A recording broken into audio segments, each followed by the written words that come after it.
Last year, after returning home from the Wolverine 450 intro, John Pellant was very excited about Yamaha's new sporty 4x4 machine, which combined the engine from the Kodiak 450 with the chassis from the Bruin 350 with revised suspension.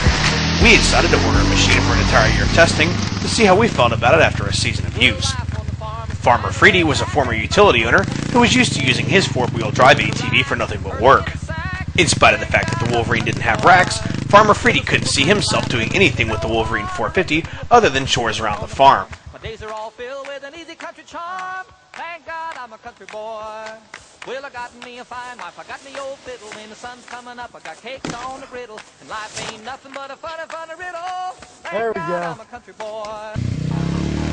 With its lack of utility accessories, lighter weight, and sporty-tuned suspension, Farmer Freedy's been getting a lot less work done around the farm as of late, but having a lot more fun just ripping around on the Wolverine 450.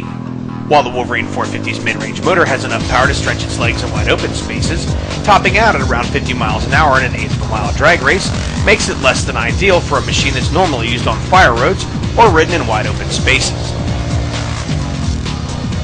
Instead, riders who spend much of their time dodging trees or riding in more technical situations will appreciate the smooth power delivery of the Wolverine 450.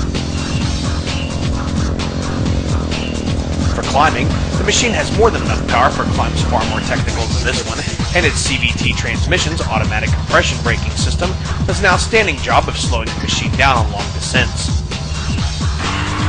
Unlike the old Wolverine 350, which was a full-time four-wheel drive machine, the Wolverine 450 has the option of push-button in or out four-wheel drive.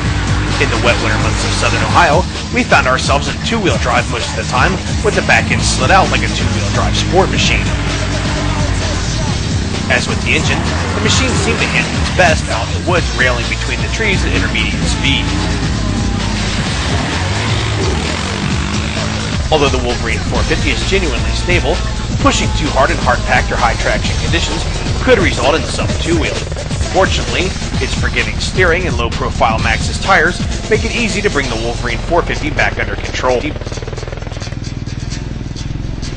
With its sportier ride, the Wolverine 450 isn't quite as plush at a crawling pace as a full-on utility machine.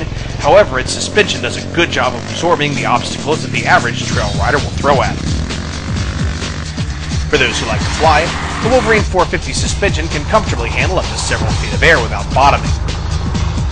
In addition, weighing in at nearly 100 pounds less than its 450 utility competition, the Wolverine 450 is much easier to handle in rough trail conditions.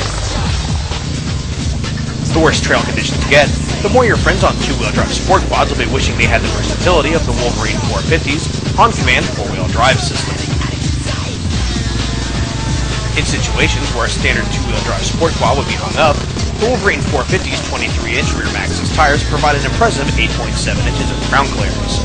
Just dare one of your friends on a 300EX to try going through a bottomless mud hole like this, and he'll be glad you were there to pull him out.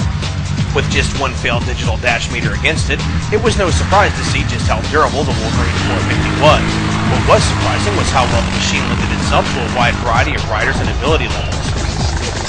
In the end, our favorite thing about the Wolverine 450 was that it offered us the opportunity to get outside when it was too nasty to ride our race machine and enjoy the worst that Mother Nature had to offer.